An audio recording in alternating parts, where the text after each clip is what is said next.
Huwa ni mpenzi mwana michezo, sio mpenzi wa klabu kubwa Tanzania, bali tunazungumzia klabu ya Simba Sport. Leo tupata taarifa kubwa kuhusiana na klabu hii ya Simba Sport ambayo kuelekea mchezo mkubwa, mchezo wa klabu bingwa, mchezo ambao kila mwana Simba anausubiri kwa hamu. Kuna taarifa kubwa kuhusiana na masuala ya kocha mpya wa Simba Sport, lakini pia kuna taarifa kuhusiana na Elia Mpanzu Kibisawala. Ni yapi ameyasema Ahmed Ally kuelekea mchezo huo, na yapi ameyagusia hasa kwenye swala la kocha mpya anayekuja kukinoa kikosi cha Simba Sport. Sasa mashabiki wa Simba, msahau kusubscribe na kuniambia kwenye comment mnashabikia Simba kutokea maeneo gani, yapi maoni yenu kuhusiana na sakata hili ambalo inakwenda kulizungumza hapa.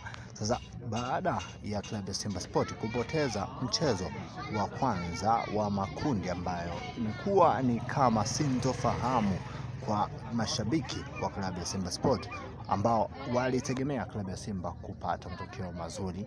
Kocha mkuu naye pia alitegemea kupata matokeo mazuri na timu ilijipanga vizuri kupata ushindi, lakini mchezo ulibadilika na mambo yakawa mengine, wakapoteza goli 1-0.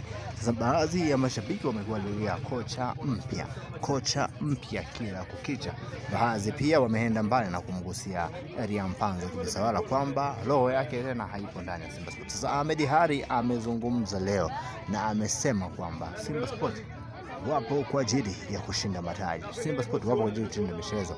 Mashabiki wanabidi kusikilizwa, lakini timu inabidi kufanya uamuzi sahihi na kwa wakati sahihi. Lakini pia kuna swala hili la Elia Mpanzu Kibisawala, Ahmed Ally amezungumza kuambia Elia Mpanzu ni kati ya wachezaji hatari, wachezaji nyota wa Simba Sport ambao wanategemewa na klabu ya Simba Sport, si tu kwa msimu huu bali hata kwa msimu unaokuja. Kwa hiyo amemwambia wale wengine ambao wanahisi watakuwa na mihemko wanabidi kutulia na kusubiri. Kiwango cha Elia Mpanzu kipo pale pale na atakwenda kufanya vizuri. Usahau kusubscribe na kuniambia kwenye comment unashabikia Simba kutokea maeneo gani. Asante.